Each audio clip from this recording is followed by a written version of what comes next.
de consenso que é chamada mídia. Vocês viram o pau que foi na eleição? A disputa com a mídia. Com a grande, o monopólio da mídia, leia-se Rede Globo, Folha, Estadão, Veja. Então esses monopólios privados ainda permanecem em posse do capital. Se é monopólio privado, não pode ser do capital, né? Terras, bancos, mídia. Então esses meios de produção, essas forças, estão ainda sob controle do capital. Parece óbvio dizer isso, porque nós não mudamos o Estado do ponto de vista estrutural, né? Nós estamos no processo, como falamos de manhã, ganhamos o governo, estamos disputando a hegemonia, mas os meios de produção ainda continuam. E como é que o Estado, ou essa dominância, isso aqui é um pouco do nosso amigo, não sei se alguém já ouviu falar, de um cara chamado Gramsci, italiano, gente boa, botafoguense também. Todo mundo que é gente boa é botafoguense. Gente boa é pra ninguém.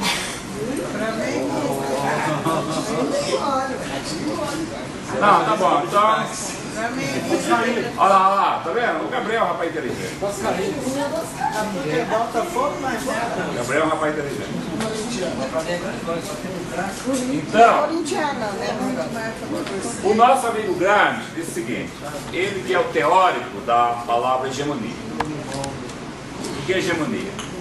É direção cultural, direção política, direção moral de uma classe sobre a outra, ou de uma classe sobre as outras, né?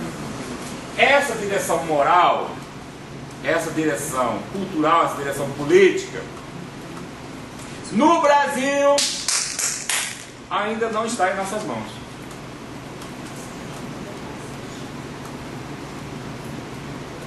Vou falar de novo. A hegemonia, isto é, a direção moral, cultural, política, não está em nossas mãos. Os trabalhadores. E nós, trabalhadores. Por exemplo, isso é uma abertura para a cultura, né? Cultural, mas que?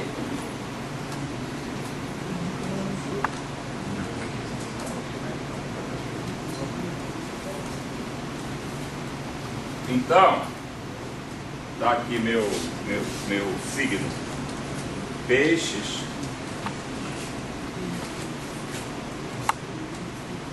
ascendente de Capricórnio,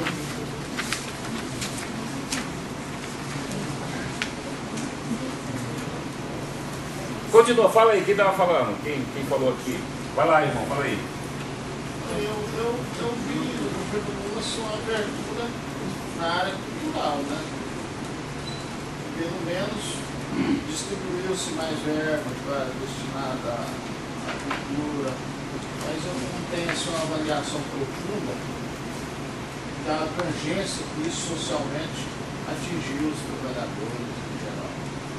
Estou dizendo assim, o pensamento hegemônico no Brasil, do povo,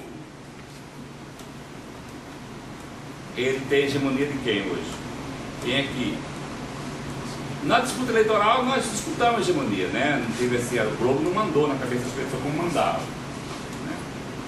Mas para a eleição talvez a gente teve como fazer a disputa de hegemonia. Agora, chama esse povo para vir para a luta.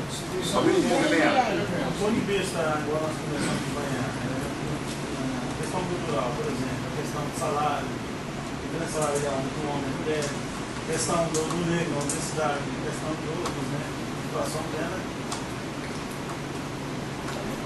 Tem que o Estado de EF para ver o emprego da mulher e do negro, o salário. A violência, o machismo, o preconceito, o racismo, tudo isso é hegemonia. Hegemonia contra a gente. Essa diferença cultural de salário entre mulher e homem, ela existe só aqui no Brasil?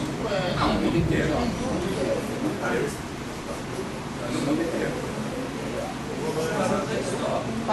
Aqui no Brasil, a luta das pequenas propriedades, da pequena cooperativa, da agricultura familiar, é uma ilha dentro de um continente de agronegócio, de um continente de grande propriedade, agricultura de exportação, commodities, balança comercial, Brasil é um grande exportador de matéria-prima, produtos primários, produtos agrícolas.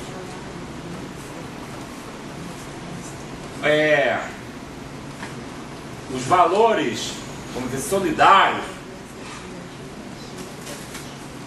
os valores coletivos, a troca, né, ainda são valores minoritários nas grandes relações sociais. Mas, apesar disso, a gente avançou bastante. E hoje tem disputa a hegemonia, né? Mas é bastante que não tinha nada. Exatamente. Bastante é sempre um ponto de referência em relação de onde você veio. Eu estava com muita fome, tomei um soro. Não te engranou. É bastante em relação à minha fome desgraçada, né? Agora, eu tomei soro, tem alguém que come banquete, né? Então você tem sempre uma referência de um ponto de referência. Eu digo assim, o que é a revolução para quem está desempregado? É arrumar emprego. Isso é revolução.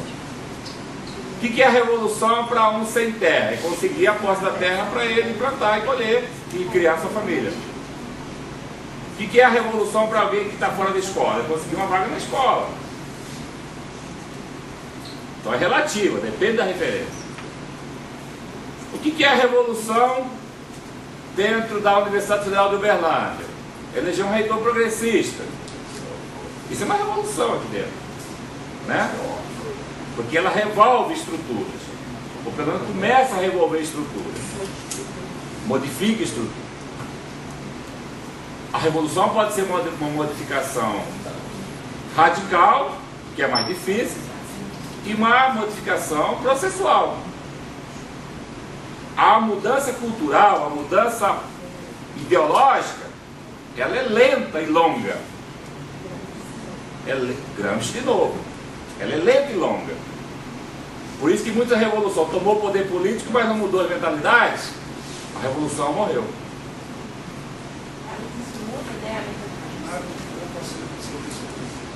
Mas nada do povo a ser do serviço público. A maior fila para fazer a redução do custo de inscrição do serviço público. Exatamente. Conseguir emprego no serviço público significa sinônimo. Não faz nada, tem estabilidade e ganha bem. Essa é a visão geral que as pessoas têm quando faz fila no serviço público. Não faz concurso público para melhorar o atendimento da população, para servir a sociedade, para colocar o Estado a serviço das políticas públicas. O senso comum que se cria, inclusive, nas escolas de concurso público, nessa indústria de concurso público, é que é um emprego estável. Anuncia assim, 5 mil, estabilidade para o resto da vida. E se você entrar com 50, aposenta logo logo. Quem não quer? Não faz nada. Põe um terno atrás do banco e vai embora. Eu acho que nós isso é tão complicado porque eu acho que até nós falando aqui dos técnicos eu não tenho nenhuma ideia. Por exemplo, acho que é legal caracterizar isso. Não sei se ontem, por exemplo, esses novatos que entraram nesse concurso agora, estavam lá falando dentro do setor, falando mal do serviço, se aqui fosse um serviço privado. Eu falei, por que você não faz a obrigação? Porque eles estavam no serviço privado, é que tem um medo de pressão, se você não faz obrigação. E eu não sindicalizou não, ele usou. O cara entrou, estava no 6 meses, ontem eu estava falando isso dentro do setor, isso aí precisa até ver, entendeu? Faz a obrigação direitinho, vai você dar todos os exemplos. Eles falando mal dos colegas de trabalho, falando isso aí, até dentro do próprio serviço, né, no controle de Mas você acha que a culpa é dele? não, é do sistema.